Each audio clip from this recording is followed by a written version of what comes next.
Hello again, everybody. Welcome to Start again. Hey, everyone. Welcome again to Retail Redux with Cory Zelnik. Today, I am very excited to spend a few moments of time with my good friend Eddie Gonzalez with a little bit of a retail education on Arizona. I know he spends most of his time in Phoenix, but he'll talk Arizona with us and give us an update on the things that are going on out there. Once again, real excited to do this. We're going to take Eddie from his real estate experience into his bathtub. You'll get filled in on that a little bit later. And then a little bit more social media talk, because that's what this is all about. So, my quick check on my notes for his bio. Eddie Gonzalez is a seasoned commercial real estate professional specializing in retail product type in Phoenix, Arizona. He's got over 7 years of experience in the industry. And most importantly, he and a few partners have just went out on their own and started a fabulous new company. At least fabulous is what they tell me. Create. There it is. C-R-E-8. Create. I think that stands for commercial real estate. Very good. Eddie, I'll say it again later, but good luck to you and all your friends. And I had an opportunity to meet Chad, and we can talk about that later. But in terms of finishing out my bio, Eddie is known throughout Phoenix as a hands-on guy. He likes to spend a lot of quality time with his clients, become friends with his clients, but really understand their needs and walk them through the process, hold their hands if need be. And that's one of the great things about Ed, and that's what people tell me about him from a day-to-day real estate perspective. And I'm looking forward to hearing more about that, especially out there in the desert. So with that said, I am going to hand the ball off to you, my good friend, Eddie Gonzalez. Welcome. I appreciate that intro. Holy smokes. I didn't give you any of that, and you just went for it. I absolutely love it. So Create. Should we talk about Create first? Look, you can whatever you'd like. It's your show. I'm just a participant in it. Yeah. I want to hear if you want to give me some more history about you personally. How you got into the real estate business. That's usually always a good start. How'd you get into the business? And then we can get ourselves to Create, because that's real time. Absolutely. So here's the interesting thing about how Create came full circle, and it's a pretty cool story. My mentor, who's also my business partner, his name is Rami Majahed. Okay. And Rami and I worked with each other at the Ritz-Carlton Phoenix 23 years ago. We used to valet park cars. As I came I was in high school, right? Precisely. Just before high school. All right. As I was entering the hotel business, he was kind of on his way out, but we got to spend a good year together. Just made a really good relationship. We're good friends. We're hanging out all the time together. And it turned into this thing where we would have these quarterly lunches even after he had left the hotel. He left the hotel to go into real estate, and I stayed in the hotel for an additional 14 years after he had left. So we had this relationship. I almost went and got my real estate license just before the last crash. He came to me and said, hey, pump the brakes, stick with the hotel, things are getting weird. So I did. And I waited a few more years, and in 2016, that's when I joined his team. And honestly, the rest is history. One of the things that we like to talk about, and I'll bring Chad into it at this point as well, Chad had left the hotel just before I started for his other career, which he just retired from. So Chad, Rami, and I... That's police officer Chad Shipley, right? That is Officer Shipley, that's him. So he did a full career in the police department, Phoenix Police Department, and joined us just before we started Create. So we've got 3 gentlemen that are from the Ritz-Carlton Phoenix, and one of the things that we always talked about when we were thinking about starting Create is bringing those Ritz-Carlton touches to the commercial real estate industry. There's so many instances that I hear. I'm working with a client right now who said, nobody would call me. Nobody would call me back. You're the guy that's calling me back. So those touch points that you talked about during the intro, that's something that I pride myself on, is I am going to give you the phone call within 24 hours. And that's something that we're doing at Create that we feel like a lot of the other shops are missing.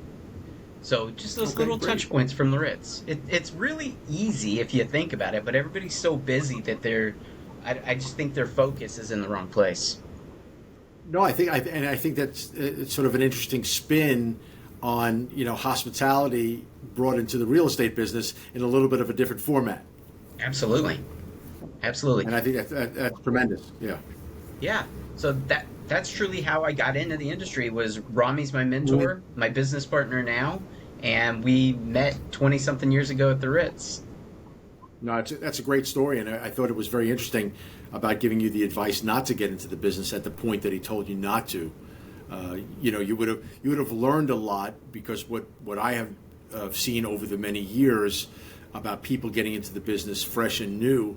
Sometimes the best time to get into it is when things are at its worst, because you tend to get the attention of senior level brokers, mentors, because even they're less busy, and so you get that educational program, quote unquote, because you had their attention. But it was just interesting that he said not to, and clearly it has worked out well for you and your team. So it's very exciting. Quick side note: quite certain, if I double check with my executive producer Stephanie, we do not have a Create hat yet, do we? No, we do not. I do not have a Create hat yet. That seems to be a little bit of a problem we have to resolve. White, Okay. white or black, sir? Which color do you prefer? I'm gonna go. I'm gonna go. I'm gonna go white. Perfect. I'm gonna go white. I can make that happen. Actually, Stephanie wants a white one also. So Easy I enough. do. Easy enough. I can make Okay. that And happen. I know you already have a Zelnik hat, so we don't have to talk about that We're today. good. We are Um, good to go. I wear it with pride. All right. Good. And you'll let me know if the boys need some. I'll get some out to you. Anyway, let's coming all the way back into the show.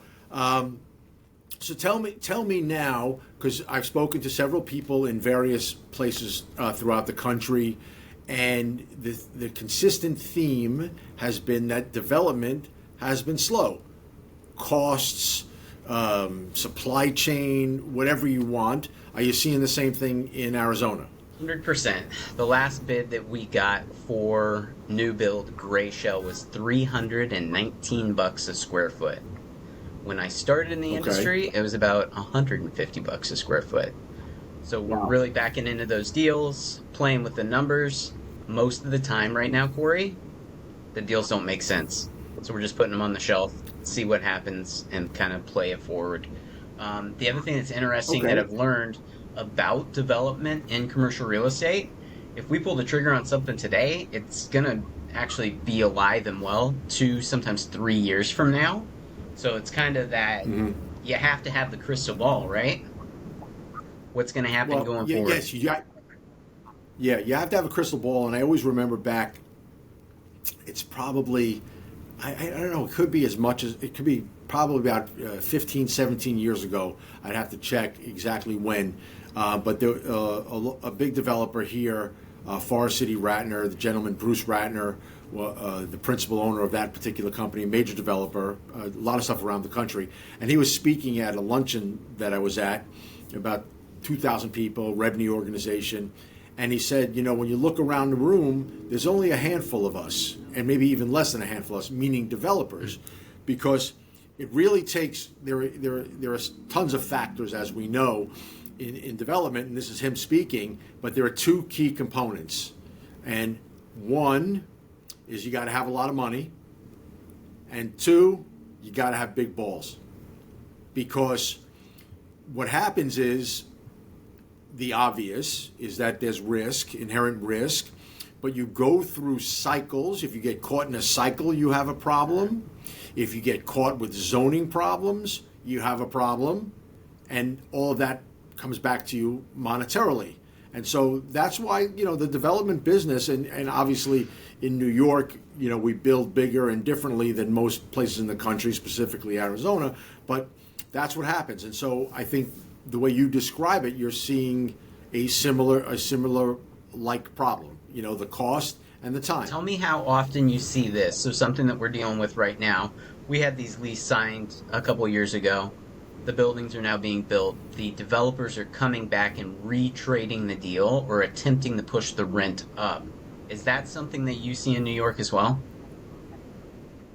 You don't see it, you don't see it that often. I mean, we don't have a tremendous amount of retail specific development, probably similar to what you're talking about. I was involved in one deal over the course of all of my time in the business, over 30 years, where the negotiation took so long. This wasn't a development, but the negotiation took so long, 21 months, okay, on a lease. And in the midst of that 21 months, there was a market shift.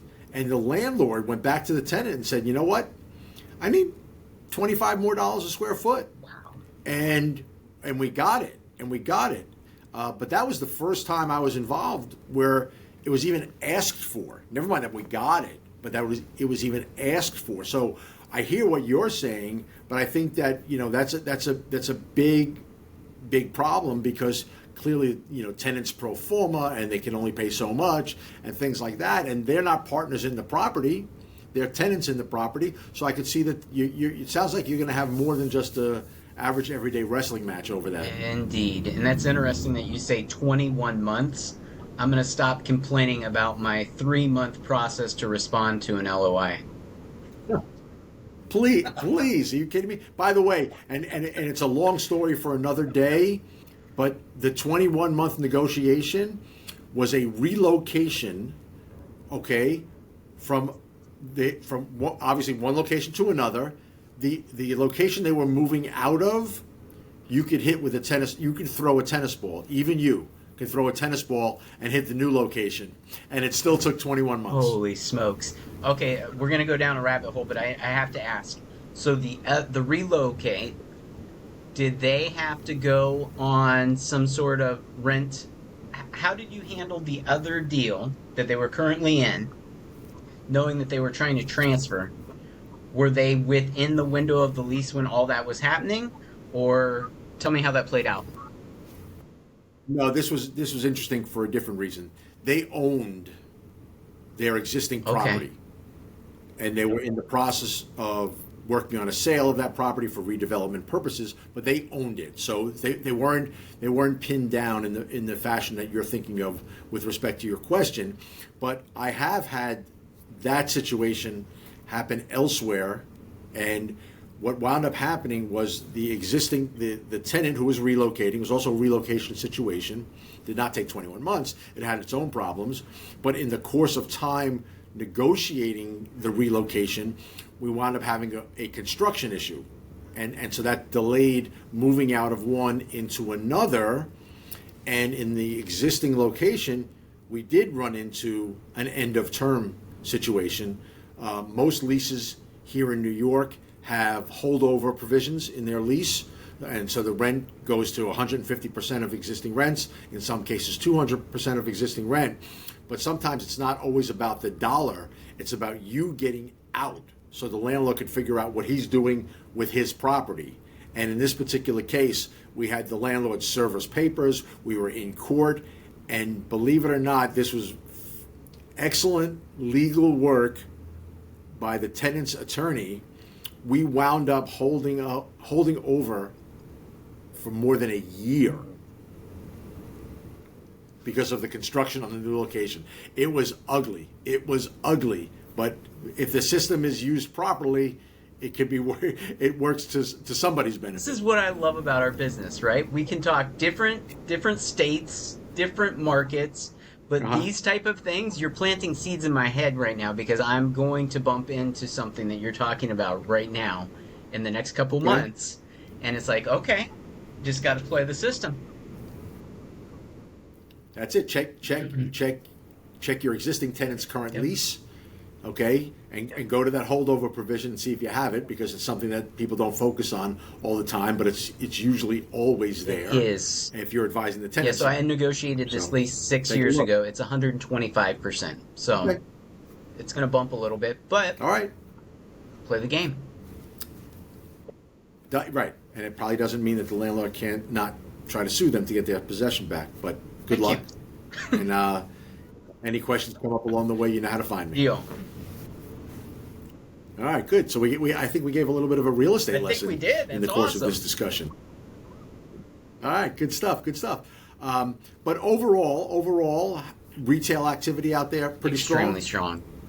The vacancy rate right now, 4.6%. It's tough on the tenant rep side to find stuff. So literally what I'm doing to Right. relocate and locate spaces for my guys, cold call, straight to owners. Who's coming up? Anybody not Okay. doing well, just going direct to the source. And it's worked on 2 deals so far. It's just very labor intensive, just trying to find space. Trying to find, I should say this always, finding good space. If there's Yeah. junk Of course. real estate out there that's going to take forever to lease and just takes the right person to get it in the corner, those type of deals, they're out there, but who wants them? Right. Right. And you know, it takes you back right back to the core of our business: location, location, location.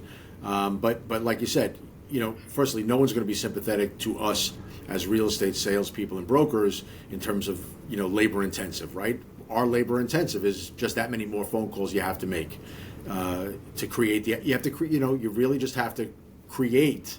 Got that one? Did you get that one? You're on. There you go. Good plug. The opportunities. And you know, I have that conversation with some of the younger brokers that work for me. As you're out there approaching things, it's great for the first conversation when you take the numbers off the sign and you do the low-hanging fruit conversation. But the reality is, if you want to find the better stuff, you got to make it happen. 100%. And you know what else is cool about it? I was with a new client in a space, and since I'm having these phone calls with the rest of the neighborhood, the question comes up, and I wasn't thinking about this until after I started rattling everything off. The client says to me, we're standing in the front window, what's going on in the rest of the neighborhood? And I said, okay, so Kiefer's doing this in that building, this guy's doing this in this building, that tenant's going to buy that building. And I literally went building to building and started, and he's like, you know the neighborhood.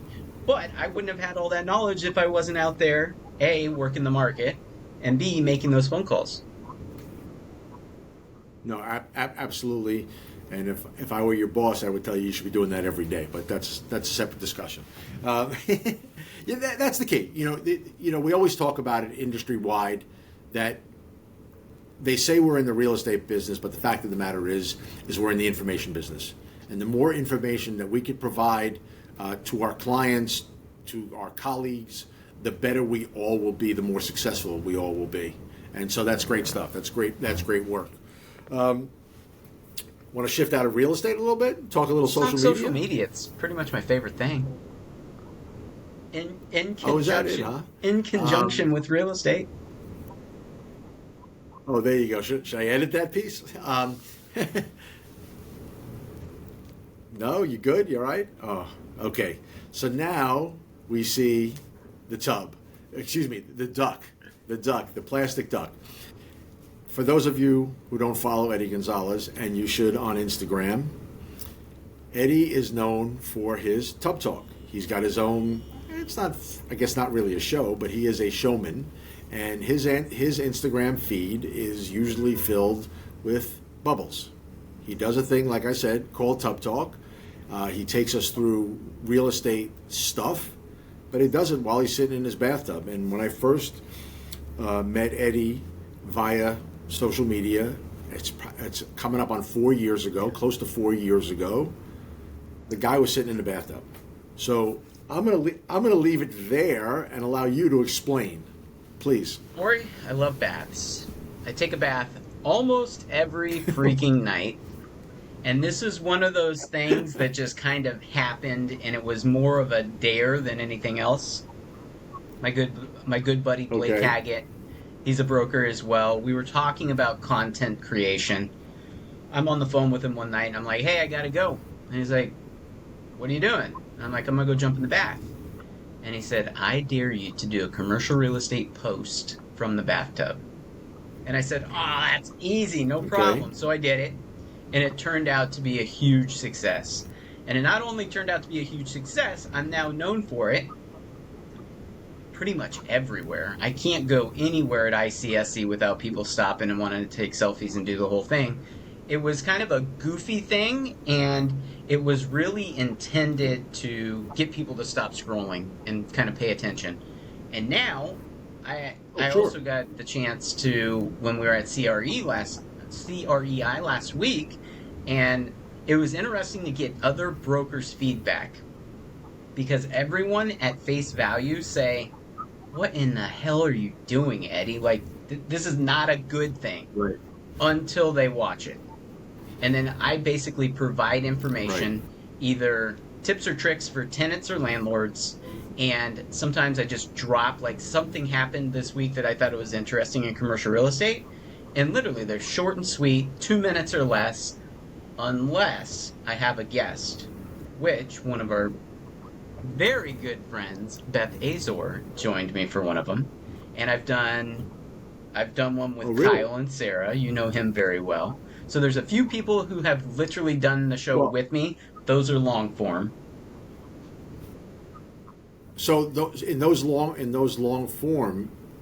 Now, I don't think Kyle or Beth were they in the same tub with you, or were they each in their own independent tubs Beth and I speaking with you? actually did ours in Scottsdale, Arizona, in a hot tub because we didn't have access to a bathtub.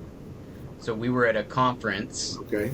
and yeah, literally jumped in a hot tub, videoed the thing.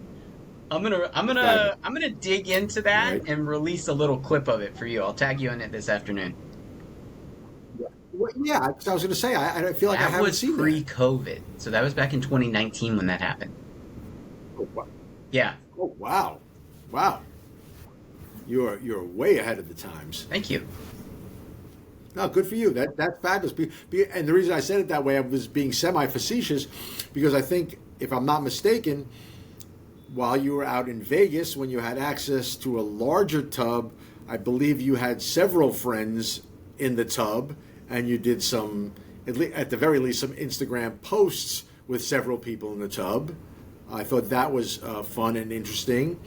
And then I think most recently in Orlando, you had a couple of people in the tub because the tub That's just wasn't big correct. enough. Aviva joined me and Amy joined me. And actually, I'm working on those videos right now, just doing some light edits and going. So, the thing that I also like about it, I don't Good, know good. how fond you are of Gary Vee, but Gary Vee is very much along the lines of just document your day. And that's kind of how Tub Talk Right, came full right. circle is I'm in the bathtub. I'm going to be in the bathtub most evenings anyways. So why not take 2 minutes to film and another 2 minutes to edit and send it out? So literally when I make those little videos, Corey, I'm in the bathtub. I just filmed Hmm. it. I normally do one film and it's done. And literally I'd shoot it out to the world right then and there. Okay. No, I think that's great, and I also am a big fan of Gary Vee, and I've been fortunate enough to have met him, and he's a very, very personable guy.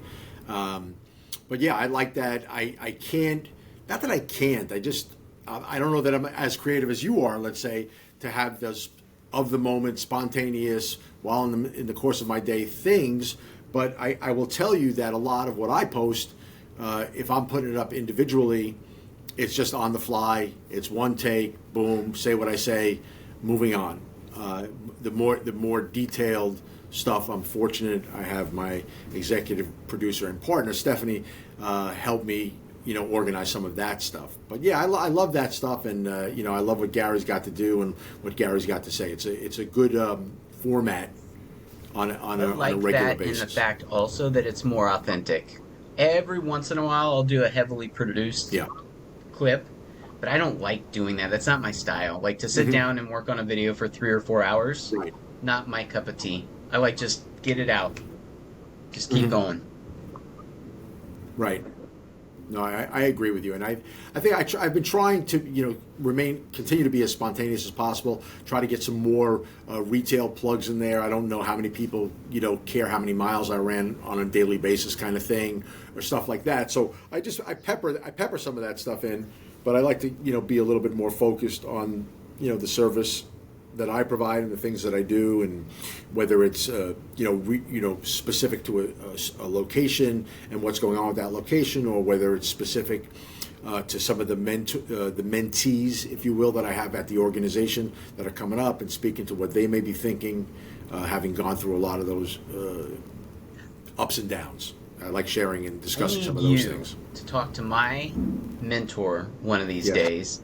He has so much knowledge, just like you, and he won't produce content. I hope he sees it. I'm gonna put this in front of him and see if we can get him to go.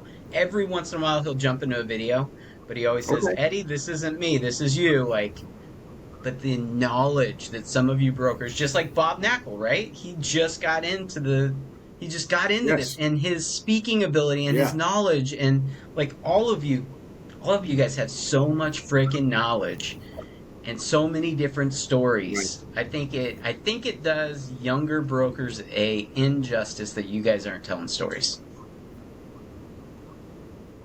Well, I think we all try as best we can.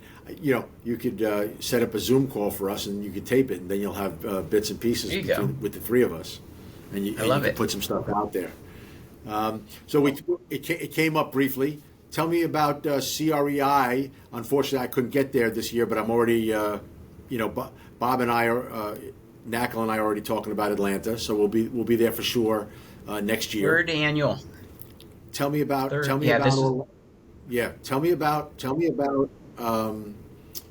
Orlando. I everything that I've seen posted, commentary, all rave reviews. So tell me your perspective. It's hard to put words to it because it truly feels like a family reunion. That's the only way that I can truly put it. And as you and I know, commercial real estate can be a little bit closed off. There's not a lot of information that's shared. Yes. This is completely the opposite. So we're talking about deals. We're talking about commercial real estate. We're talking about content creation and how we can do it better. And this year was by far the best format, the way that they laid it out. We were able to pick which sessions we wanted to go to, but there were multiple sessions of all of them. So if you wanted to learn more about podcasting, you could go talk to some podcasting experts. If you wanted to learn about LinkedIn, you can go do that. If you just wanted to learn about storytelling, you would go talk to Sarah Malcolm. Small groups, 30 people or less, very interactive, talking about, okay, what are my best practices? People would jump in, ask questions. People would jump in and share information. That was one day of it, in addition to lots of socializing in between. And then the second day, there was a keynote speaker that came in, and he was very much talking about stepping into the uncomfortable. And then there was a fireside chat, which was really cool, with 5 brokers, and Ken Ashley doing that. And then Bob did a full-on, and boy, I want to do this, Cory, and if I had a little bit more time, I was going to try to do it here. I don't know if you've seen Bob Knackle's presentation style. So he did this thing that was unfrickin' believable. He said, people are going to come up to you, and they're always going to ask you, how is the market? Have you seen this?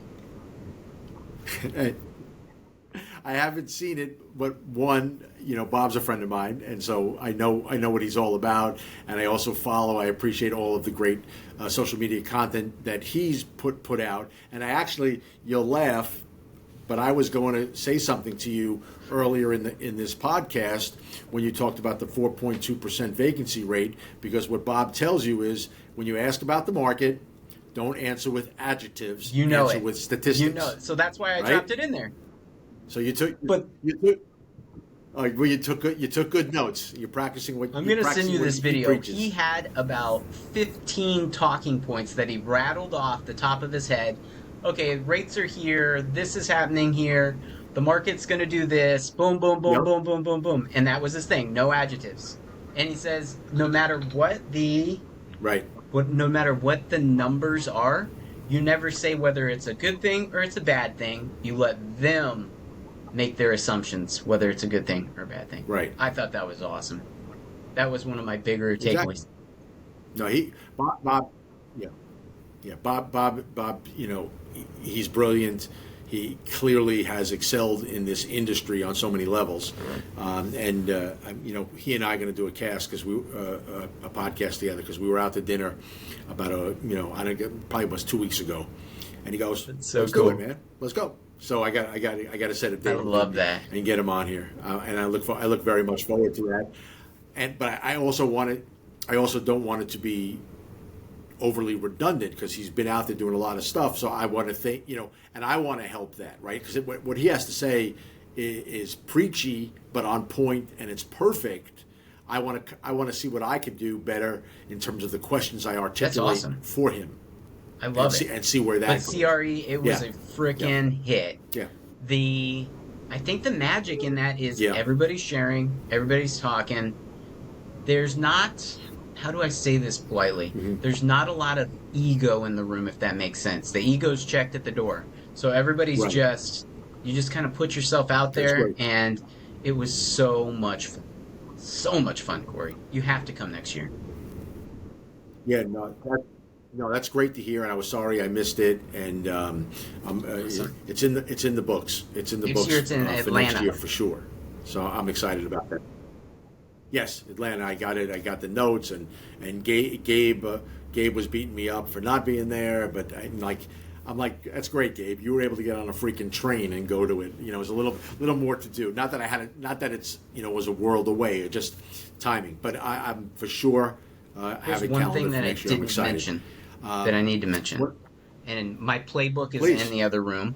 Carrie Bob and her team, they made a binder, and it's literally a playbook. So the session opened the first morning with them kind of walking through, all right, if you follow this playbook and you kind of go through it, by the end of this session, by the end of the weekend, you will have everything you needed as far as content creation and kind of what your why is, and they go through all of the talking points. It gets me so excited just thinking about it. I'm gonna call Carrie Absolutely, after this, I think see if I you can get should. a copy of that. That's great. Ed, as we work our way towards the close, I have to tell you this has been a great session. I love spending time with you. I love speaking with you. I love sharing information that we share via text message every now and again. I want you to compliment me on the fact that I did not say fuck the entire session, and that So close. maybe we'll cut that one out. Steph gave me a look, so I'm gonna have that edited out. But in all seriousness, I'm so grateful for the connection that you and I have made as professionals. It was great to have met you in person finally this past May out in Vegas. I look forward to our continued friendship. I look forward to learning things from you about your market and from social media. And I am always here for you, willing to share from experience, perspective, or if you're in a situation that you think I may have been involved with, I'm here for you, open door all the time. And once again, I'm so grateful. I am grateful for the time you that as spent well, with me. sir. And we can't end this podcast without using the P word, because the largest retail lease in the Phoenix metro area was 104,000 square feet. You look confused by the P word. Pickleball, of course. I'm waiting for the 104,000 square feet. Biggest lease this year. That's Not your mine, biggest retail but lease? in Phoenix Metro, that was the biggest, yeah. Not yours? Okay. Nice. We're seeing the pennant. It's bananas. Pickleball's gone crazy. Yeah, and we're seeing some of that as well. Yeah. I don't know if we could rejigger that before the close and whatever. Anyway, Love you too. Eddie. I love you. Thank you so much for your time, and I look forward to doing this down the road and we get an update on your market and my market. Thanks, together. Cory. All right, you too. All right, brother. Have a great day. Bye-bye. Good job, Eddie. That was great. Nicely done, Thank guys. you. Can you tell I'm sick as shit? No, it can't.